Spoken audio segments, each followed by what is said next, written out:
No segundo painel, os temas de maior relevância foram compliance e a legislação brasileira anticorrupção. Os debatedores discutiram o valor necessário para a empresa fazer a implementação do programa. O compliance não pode ter um padrão. E ainda a aplicação da lei no combate aos crimes contra a administração pública. Acompanhe na reportagem. O Fórum Nacional da Concorrência e Regulação, FONACRE, iniciativa da Associação dos Juízes Federais do Brasil, a AJUF, passou em edições anteriores pelo Rio de Janeiro e São Paulo. Agora, a terceira edição foi realizada em Brasília.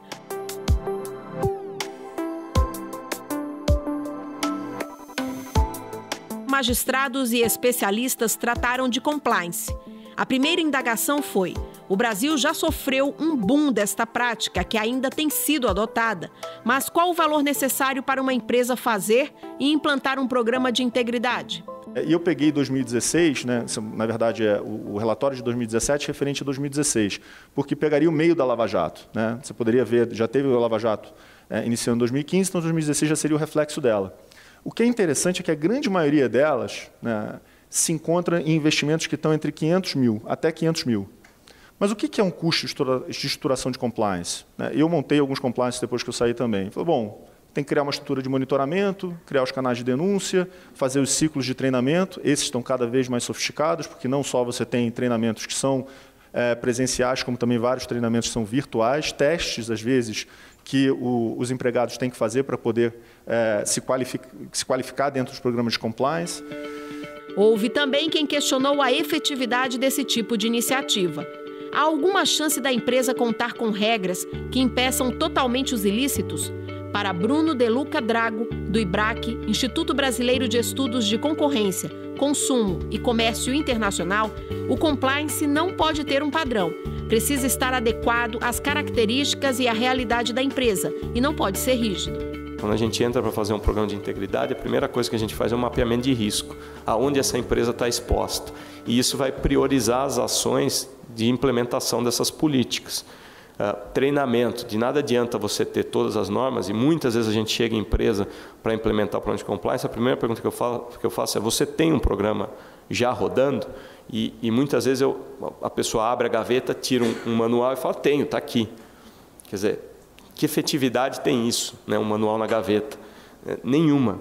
Então, você precisa treinar todas as pessoas acerca daquelas políticas e também trazer todos aqueles controles internos para verificação se aquelas políticas estão sendo seguidas ou não. Tá? O mesmo grupo que abordou o compliance tratou da legislação brasileira anticorrupção. E a luta contra a corrupção não é nova. A lei anticorrupção, acho que para muitos, traz a percepção de que agora nós temos leis que trazem a possibilidade de um combate efetivo. Mas se a gente olhar todo o arcabouço legislativo que a gente tem, é muito mais antigo que isso, remonta lá ao Código Penal, né? E estão sendo aperfeiçoados aos poucos, né? A aplicação da lei e as medidas de combate aos crimes contra a administração pública, entre eles desvio de recursos, envolvem uma multiplicidade de agentes e instituições, o que pode não ter só um lado positivo, como foi falado no evento. Hoje, claramente, um dos principais desafios do combate à corrupção é como gerir essa interação com tantas legislações aplicáveis e com tantos agentes competentes, né? Então a gente fala do Ministério Público, do Judiciário, Forças Policiais, o CAD, CVM, Receita, AGU, uma série de agentes. Isso pode ser transformado em algo muito positivo, que é a gente ter várias autoridades competentes detectando um ilícito e cooperando para investigá-lo, mas também pode ser algo que, se não for bem gerido, pode gerar em anulações, pode gerar em problemas de bis in idem, canibalização dos seus acordos de leniência, multiplicidade de sanções de uma forma desproporcional, com uma série de consequências, né? Então o desafio que a gente tem hoje é como tirar o melhor disso, eliminando essa parte ruim.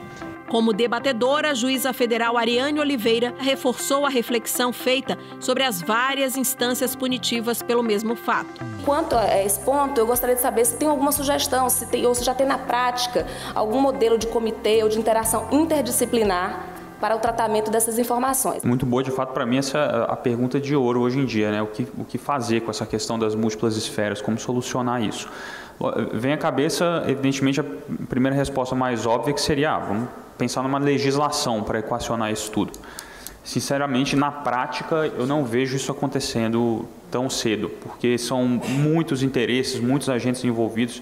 Com razão, cada um quer preservar sua competência, uma série de desconfianças de vários tipos. Né? Ensaiou-se no passado, bem no centro da Lava Jato, ter uma alteração de legislação, foi uma confusão, né? O Ministério Público ficou com medo de estar sendo usurpado competências e com razão. Então, legislação é algo que eu não vejo acontecendo num curto período de tempo. Bem, a minha preocupação na condição de debatedor, na condição de debatedor desse painel, foi trazer, né, linhas gerais sobre como adotar os programas de compliance, o que é lido como efetividade, o custo disso, para tentar massificar e criar verdadeiramente uma cultura de adoção de boas práticas visando a prevenção de atos ilícitos. A coordenadora do 3º FONACRE, que presidiu a mesa, elogiou o nível do debate. E foi um debate relevantíssimo, porque empresas com boa governança e redução de conflitos, redução de ilícitos, é algo que tem uma repercussão direta também na redução de processos judiciais. Além dessa foto maior, a gente tem, no nível micro, a possibilidade de que existam processos que vão tratar de redução de penalidade pela existência ou não de programas de compliance ou de integridade efetivos. Então, nós discutimos quais são as balizas desses programas de integridade, porque são questões que também podem ser judicializadas.